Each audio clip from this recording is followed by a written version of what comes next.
Hello students, आप सबका स्वागत है फिर से एक बार हमारे यूट्यूब चैनल गुरु शिष्य वर्ल्ड में।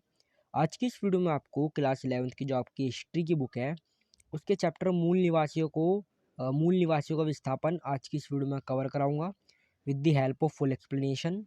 तो आज की जो वीडियो काफ़ी इंटरेस्टिंग होने वाली है। चैप्टर आपका छोटा है ये एंड दी आपकी हिस्ट्री की बुक का सेकेंड लास्ट चैप्टर है। तो आइए आज की इस वीडियो को शुरू करते हैं वक्त को ना बर्बाद करते हुए। बाकी की बातें वीडियो के एंड में। तो चैप्टर के नाम से समझ में आता है मूल निवासियों का विस्थापन। जो बेसिकली बता दूं, मूल निवासी उन्हें कहा जाता है जैसे कि जो काफ़ी सालों से किसी जगह पर रह रहे हों और उन्हें किसी कारण से प्लान करना पड़ जाता है तो उन्हें मूल निवासी कहते हैं। और जब वो प्लान कर जाते हैं तो उनका वो विस्थापन कहलाता है। तो आइए समझते हैं चैप्टर क्या कह रहे हैं। औपनिवेशिक विस्तार। 17वीं सदी के बाद स्पेन और पुर्तगाल के अमेरिकी साम्राज्य का विस्तार नहीं हुआ। फ्रांस, हॉलैंड और इंग्लैंड जैसे दूसरे देशों ने अपनी व्यापारिक गतिविधियों का विस्तार करना और अमेरिका, अफ्रीका और एशिया जैसे बड़े देशों ने अपने उपनिवेश बसाना शुरू कर दिए थे। सेटलर, आबादकार शब्द दक्षिण अफ्रीका में डच के लिए, आयरलैंड, न्यूजीलैंड और ऑस्ट्रेलिया में ब्रिटिश के लिए और अमेरिका में यूरोपीय लोगों के लिए प्रयोग होता था। नेटिव एक ऐसा व्यक्ति था जो अपने मौजूदा निवास स्थान में ही पैदा हुआ था और 20वीं सदी के आरंभिक वर्षों तक वह यह पद यूरोपीय लोगों द्वारा अपने उपनिवेशों के बाशिंदे के लिए प्रयोग होता था। वेम्पुम बेल्ट, रंगीन सीपियों को आपस से सीलकर बनाई जाने वाली बेल्ट। इसे किसी समझौते के साथ बाद स्थानीय कबीलों के बीच आदान प्रदान किया जाता था जिसे वेम्पुम बेल्ट के नाम से जाना जाता है। ये रंगीन जो सीपियां पाई जाती है आपके समुद्र के पास, उनको सीलकर बनाई जाती थी।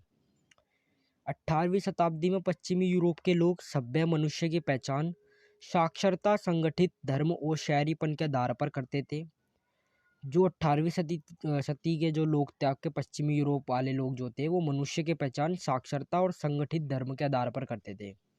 भाषाएं उनकी जो थी, उत्तरी अमेरिका में अनेक भाषाएं बोली जाती थी परंतु वो लिखी नहीं जाती थी। गोल्ड रश और उद्योगों की वृद्धि। 1840 में कैलिफोर्निया में सोने के चिन्ह मिले थे। गोल्ड रश का प्रारंभ, रेलवे लाइनों का निर्माण, औद्योगिक नगरों का विकास, कारखानों की संख्या में वृद्धि हुई थी। एब्रोजीनीज, ऑस्ट्रेलिया महाद्वीप के शुरुआती मनुष्य या आदि मानव को एब्रोरीनीज कहा जाता था।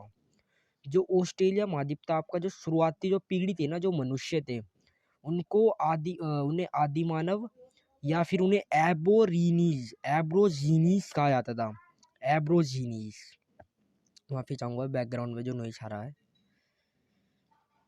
1911 में ऑस्ट्रेलिया की राजधानी वूलवियट गोल्ड बनाने का सुझाव दिया गया था। अंततः उसका नाम कैनबरा रखा गया था।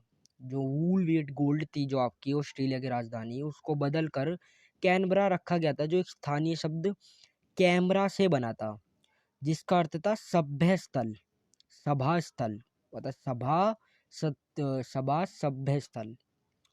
आरंभ में ऑस्ट्रियाई मूल निवासियों के साथ दोस्ताना व्यवहार था परंतु हवाई में कैप्टन कुक की हत्या के बाद ब्रिटिशों का रवैया जो था पूरी तरीके से पलट चुका था, पूरी तरीके से उल्टा हो चुका था। इस घटना के इस्तेमाल औपनिवेशिक ताकतों द्वारा अपने हिंसक अत्याचार व पूर्ण व्यवहार के औचित्य को साबित करने के लिए किया गया था। जो आरंभ का जो टाइम था वहाँ पर ऑस्ट्रिया के जो मूल निवासी थे काफ़ी अच्छा जो व्यवहार था उनका, दोस्ताना व्यवहार था बिल्कुल। लेकिन परिवहन के अंतर्गत, हवाई परिवहन के अंतर्गत कैप्टन कुक की हत्या के बाद जो ब्रिटिशों का रवैया था बिल्कुल पूरी तरीके से बदल चुका था।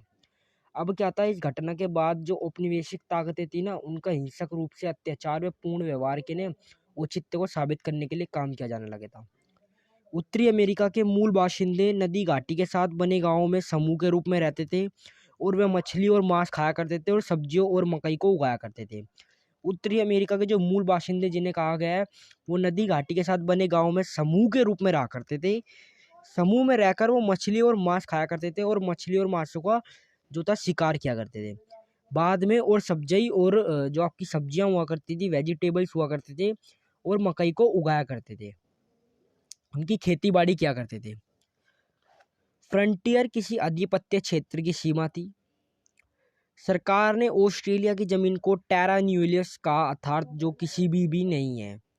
सरकार ने ऑस्ट्रेलिया की जमीन को टेरा न्यूलियस का, अर्थात जो किसी की भी नहीं थी, वस्तुतः मूल निवासी छोटे इलाकों से में सीमित कर दिए गए थे जिन्हें रिजर्वेशन कहा जाता था। प्राय ये ऐसी जमीन थी जिसके साथ उनका पहले से कोई संबंध नहीं था। 1968 में एक मानव शास्त्री WH स्टेनर के व्याख्यान द ग्रेट ऑस्ट्रेलियन साइलेंस, मतलब महान ऑस्ट्रेलियाई चुप्पी के बाद यहाँ बदलाव की लहर आई थी। 1968 में मानव शास्त्री के एक WH स्टेनर नाम के एक व्याख्यान हुए थे जिन्होंने महान ऑस्ट्रेलियाई चुप्पी के बाद यहाँ बदलाव की लहर लाए थे। ऑस्ट्रेलिया के मूल निवासियों की संस्कृति का अध्ययन करने के लिए विश्वविद्यालयों में विभाग भी खोल दिए गए थे। तो आपकी जो आज की वीडियो यहीं पर समाप्त होती है। आई होप कि आपको चैप्टर की एक्सप्लेनेशन समझ आ गई हो। मिलते हैं नेक्स्ट वीडियो में, तब तक के लिए bye bye, take care. Video अच्छी लगी हो तो उसको लाइक और सब्सक्राइब करना। वीडियो में जो नॉइस आया उसके लिए सॉरी।